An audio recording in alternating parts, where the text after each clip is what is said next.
Some friendships are just different. They don't just shape two people, they end up shaping a piece of the world. This is one of those stories. It's about a French-Canadian priest, Gaston Roberge, and one of the absolute masters of cinema, Satyajit Ray.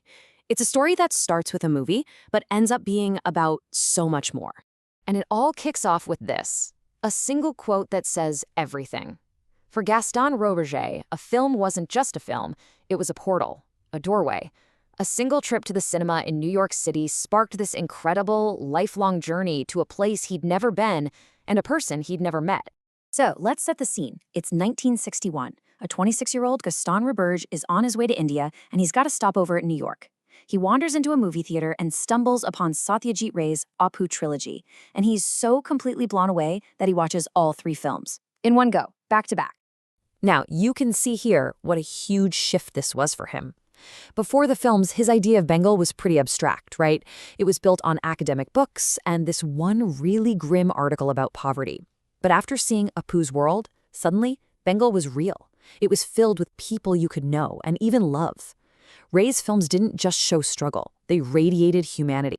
Okay, so Roberge gets to Kolkata, the city at the very heart of Ray's films. It's all there, the life he saw on screen.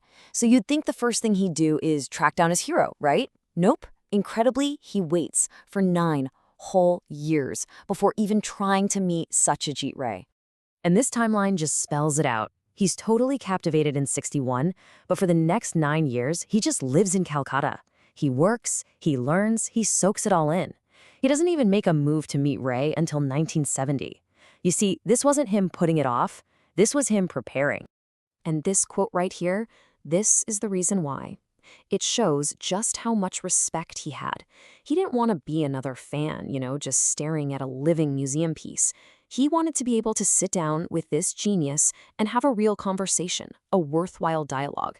He spent almost a decade earning that conversation.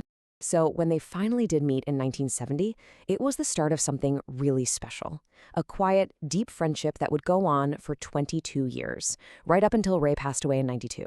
And it all revolved around this simple, beautiful ritual they created.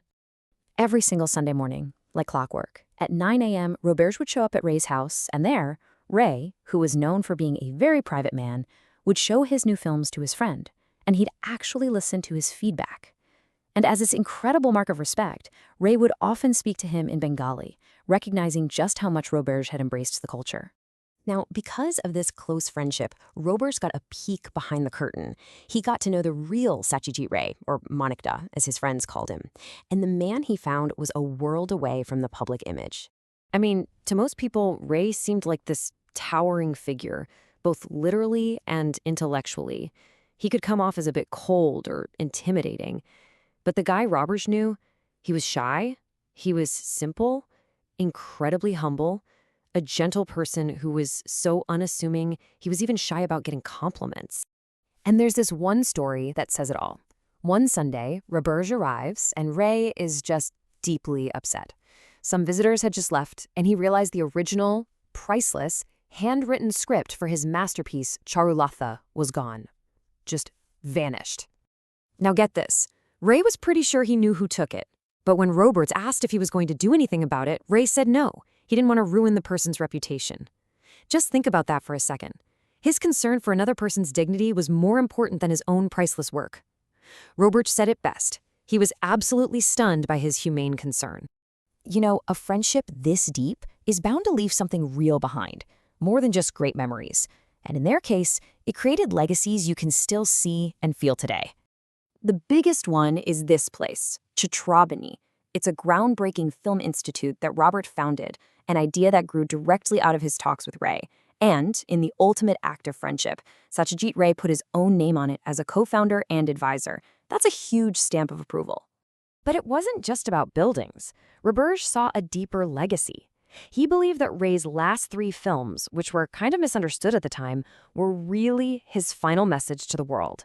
A message that picked up where the great poet Rabindranath Tagore left off, basically saying, don't ever, ever lose faith in humanity. And that brings us to the last Sunday. After 22 years, their ritual was coming to an end. Ray was in the hospital, and he was gravely ill. But true to form, Roberge showed up right on time, 9 a.m. Roberge's description of seeing him is it's heartbreaking. He said this giant of a man looked as frail as a child. The visit was short. I mean, what can you really say at a time like that? As Roberge was turning to go, Ray spoke his very last words to his old friend, Pahalolaglo. It's a simple phrase. It just means it was nice. A quiet, perfect summary of a 22-year conversation, a ritual, and a friendship that defined them both. Their whole story really leaves you with this one big question, doesn't it? What is the true legacy of a great friendship? Is it the big stuff you create together, the institutions you build? Or is it something quieter, something found in the simple, steady ritual of a Sunday morning meeting, and in the gentle final words, "It was nice"?